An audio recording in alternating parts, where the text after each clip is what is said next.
Have you ever wondered how Bitcoin, the European Central Bank, and the broader financial ecosystem intersect and interact? Let's delve into this fascinating interplay. The European Central Bank, or ECB, has been vocal in its critique of Bitcoin, the world's first decentralized cryptocurrency. Interestingly, this criticism comes at a time when the ECB faces its own set of financial challenges. It's a complex backdrop that makes you ponder. Do these criticisms arise from a defensive stance aimed at preserving the centralized financial control status quo? Perhaps the ECB's critique of Bitcoin could be seen as a deflection from the bank's internal issues. This scenario would underscore the vulnerabilities of the traditional banking system while highlighting the potential advantages of decentralized alternatives like Bitcoin. Bitcoin's increasing acceptance and its ability to reach all-time highs against various fiat currencies not only underline its resilience, but also cast a spotlight on the inherent weaknesses of traditional fiat systems. The cryptocurrency's decentralized nature offers a fundamental challenge to the centralized mechanisms of control that underpin current financial systems. It advocates for a paradigm shift, a world where financial sovereignty is returned to the individual, away from central authorities. The threat perceived by central banks and governments towards Bitcoin can be traced back to its capacity to function outside their control. This potential undermines their ability to implement monetary policies and maintain financial surveillance. Bitcoin's transparent and immutable ledger contrasts starkly with the often opaque and secretive operations of central banking, suggesting a shift towards more honest and accountable financial systems. Bitcoin's empowerment of individuals against inflationary policies and its support for financial sovereignty present a compelling argument for its adoption. Furthermore, its resistance to censorship and control underscores the potential for a more free and open financial system that transcends national borders and governmental oversight. The ECB's criticism of Bitcoin, at a time when it faces its own challenges, raises some intriguing questions. Is this critique a genuine concern for financial stability, or a desperate attempt to maintain control in a rapidly evolving financial landscape? Only time will tell. To understand the tension between the ECB and Bitcoin, we must first delve into the workings of traditional financial systems and Bitcoin.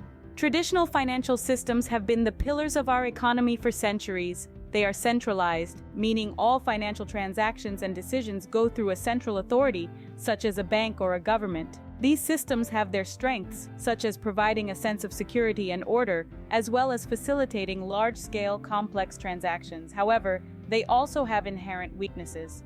Centralized systems are often slow, expensive, and exclusionary. They are susceptible to manipulation, corruption, and systemic risk. In times of financial crisis, these vulnerabilities become painfully apparent. Now let's turn our attention to Bitcoin. Bitcoin is a decentralized digital currency without a central bank or single administrator. It was designed to work around the limitations of traditional systems. Transactions are made with no middlemen, meaning no banks. It's like having your own personal bank in your pocket. This decentralized nature offers a fundamental challenge to the centralized mechanisms of control that underpin current financial systems. Bitcoin's design also makes it inherently resistant to inflation.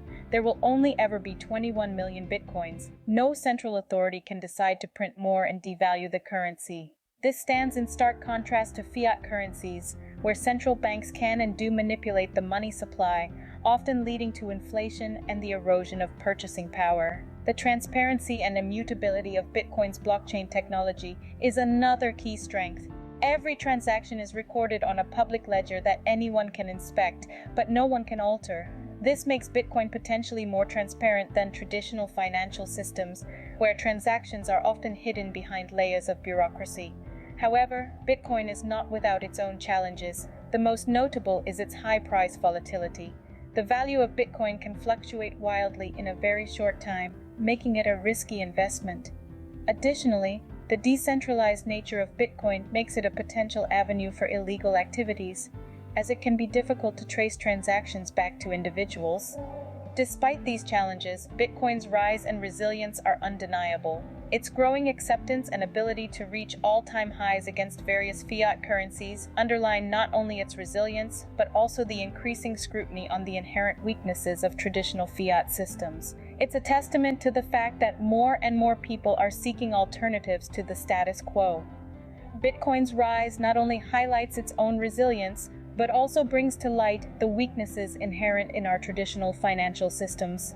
In the face of these weaknesses, Bitcoin presents a compelling alternative, advocating for a paradigm where financial sovereignty is returned to the individual, away from central authorities. This conflict between the old and the new, between centralized control and decentralized freedom, is at the heart of the tension between the ECB and Bitcoin. As we continue to navigate this uncharted financial landscape, the interplay between these two entities will undoubtedly play a pivotal role in shaping the future of money. Bitcoin, by its very design, poses a fundamental threat to the control exerted by central banks and governments.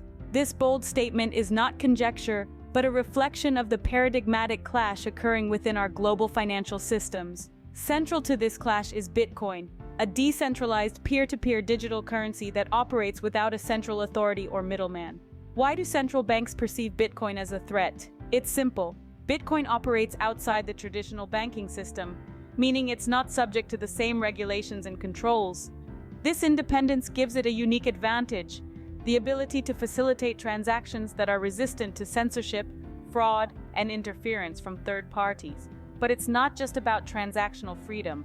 Bitcoin's design promotes financial sovereignty, giving individuals control over their financial destiny. Now let's contrast this with the operations of central banks. Central banks, like the European Central Bank, operate within a centralized system where they hold the power to control the supply of money, set interest rates, and influence economic policy. This centralized control is often justified as necessary for maintaining financial stability and economic growth. However, this system is not without its flaws. It's often opaque, with decisions made behind closed doors, and can be susceptible to political influence and corruption. On the other hand, Bitcoin operates on a transparent and immutable ledger known as the blockchain. Every transaction made with Bitcoin is recorded on this ledger, visible for all to see and impossible to change. This transparency is a stark contrast to the operations of central banks, which are often shrouded in secrecy. In addition, Bitcoin's decentralization means that it isn't subject to the whims of any single entity or government. It can't be manipulated to serve the interests of a select few at the expense of the many. Hence, it offers a promising alternative to the centralized control that underpins our current financial systems, advocating for a paradigm shift towards more honest and accountable financial systems. It's important to note that while Bitcoin presents a potential threat to central banks, it also offers opportunities.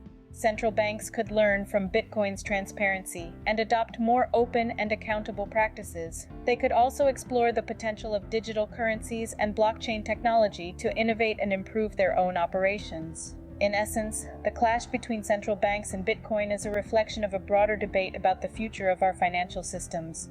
It's a debate between centralized control and decentralized empowerment, between opacity and transparency, between maintaining the status quo and embracing change. Bitcoin's design suggests a shift towards a more honest and accountable financial system, a system where power is decentralized, where transactions are transparent, and where individuals have greater control over their financial destiny. Whether we're ready for that shift, only time will tell. Bitcoin holds a promise of empowerment, of returning financial control to the individual. These are not just lofty ideals, but tangible realities for many who have embraced this digital asset. Bitcoin's empowerment of individuals is multifaceted. It provides a shield against inflationary policies, where the value of traditional fiat currencies can erode due to government decisions that are often out of the public's control. This unique characteristic of Bitcoin is particularly pertinent in countries experiencing hyperinflation, where people's life savings can vanish overnight due to reckless monetary policies. Bitcoin, with its supply capped at 21 million, offers a safe haven, a digital form of gold that can preserve wealth in the face of such economic turmoil. But there's more to Bitcoin than just being an economic lifeboat. It's also about autonomy and censorship resistance. In a world where financial transactions can be frozen or blocked, Bitcoin stands apart. Its decentralized nature means that no single entity has the power to control or censor transactions. This is a powerful tool, especially in regions where financial freedom is compromised, where citizens are subjected to capital controls or denied access to banking services. Moreover, Bitcoin fosters a more open financial system. It's borderless, enabling seamless transactions across geographical boundaries, unhindered by traditional banking hours or bureaucracy. This opens up a world of possibilities for global trade, remittances, and financial inclusion, especially for the unbanked populations of the world. Yet perhaps the most empowering aspect of Bitcoin is the shift in mindset it encourages. It invites us to question the status quo, to challenge our trust in traditional financial systems, and to explore alternatives. It nudges us to consider the value of financial sovereignty and to recognize the potential of a system that operates on principles of transparency, equality, and decentralization. Indeed, Bitcoin's design presents a compelling argument for a financial system that transcends national borders and governmental oversight. It's not just a digital currency, but a symbol of a movement towards a more equitable and empowering financial future. The ECB's critique of Bitcoin has been called into question for lacking intellectual honesty. This statement brings forth a critical aspect of the ongoing dialogue between traditional financial systems and decentralized alternatives like Bitcoin. The intellectual honesty of the debate refers to the unbiased appraisal of both sides, taking into account their strengths, weaknesses, and potential impacts on the financial ecosystem. Unfortunately, in the ECB's critique of Bitcoin, this honesty seems to be missing. The ECB, in its critique, has focused primarily on Bitcoin's volatility, highlighting the risks associated with its adoption. However, a closer look at the traditional fiat currencies reveals an equally, if not more, volatile nature. The value of fiat currencies is subject to constant fluctuations, influenced by factors such as inflation, political instability, and speculative trading. When viewed from this perspective, one might argue that Bitcoin's volatility is not an anomaly, but a characteristic inherent in all forms of currency. Moreover, the ECB's critique fails to acknowledge the systemic challenges that traditional financial institutions face. The centralized control, lack of transparency, and the susceptibility to political influence are all aspects that undermine the stability and reliability of traditional financial systems. On the other hand, Bitcoin, with its decentralized structure and immutable ledger, presents potential solutions to these challenges. This one-sided critique by the ECB underscores a broader issue within the finance world: the resistance to change and the reluctance to embrace new paradigms. It's a classic case of the old guard defending their turf against the new disruptive players, but in doing so, they risk missing out on the potential benefits and improvements that these new systems could bring. This debate reveals a deeper discussion about the fundamental values we seek in a currency and the systemic risks posed by current monetary policies. It's not just about Bitcoin versus the ECB, it's about the future of our financial systems and the kind of world we want to live in. It's about financial sovereignty, transparency, and accountability. It's about empowering individuals and fostering a more inclusive and equitable financial ecosystem. The conversation around Bitcoin, central banks, and the future of financial systems is emblematic of a deeper quest. This quest is for financial models that prioritize the collective good over centralized control, that value financial sovereignty and transparency, and that are resilient to the economic shocks that have become all too common in our current financial paradigms. In navigating this future, the importance of embracing diverse perspectives cannot be overstated.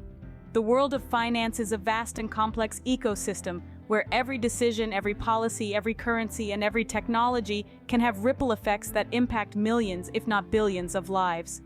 To navigate this ecosystem effectively, we must be willing to listen to and learn from a wide range of voices, from the central bankers to the Bitcoin enthusiasts, from the financial regulators to the fintech disruptors. It's also essential to recognize and understand the revolutionary potential of cryptocurrencies like Bitcoin. The rise of Bitcoin has shown us a glimpse of a future where financial systems are decentralized, where financial transactions are transparent and immutable, where individuals have greater control over their financial destiny. But it's also important to remember that with every revolution comes disruption, and with disruption comes uncertainty and risk. Cryptocurrencies are still relatively new, and their long-term impacts on the global financial system are still largely unknown. They have been associated with a host of risks, including volatility, security issues, and regulatory challenges. Moreover, their potential to disrupt traditional financial systems and to function outside of governmental control raises important questions about monetary policy, financial stability, and even national security. At the same time, cryptocurrencies also offer tremendous opportunities. They could potentially democratize access to financial services, reduce transaction costs, and foster financial inclusion. They could also provide a viable alternative to traditional fiat currencies, particularly in countries with unstable economies. And they could facilitate the development of innovative financial products and services that could transform the way we save, invest, and transact. In this dynamic and rapidly evolving landscape, fostering an informed dialogue is crucial. This dialogue should not be driven by fear or hype, but by a genuine desire to understand and engage with these new technologies and their implications. It should be a dialogue that balances enthusiasm with caution, that acknowledges the potential of cryptocurrencies while also recognizing their limitations and risks. This dialogue is not just about Bitcoin or the European Central Bank. It's about the future of finance. It's about how we can leverage technology to create more resilient, inclusive, and transparent financial systems. It's about how we can ensure that these systems serve the collective good rather than the interests of a few.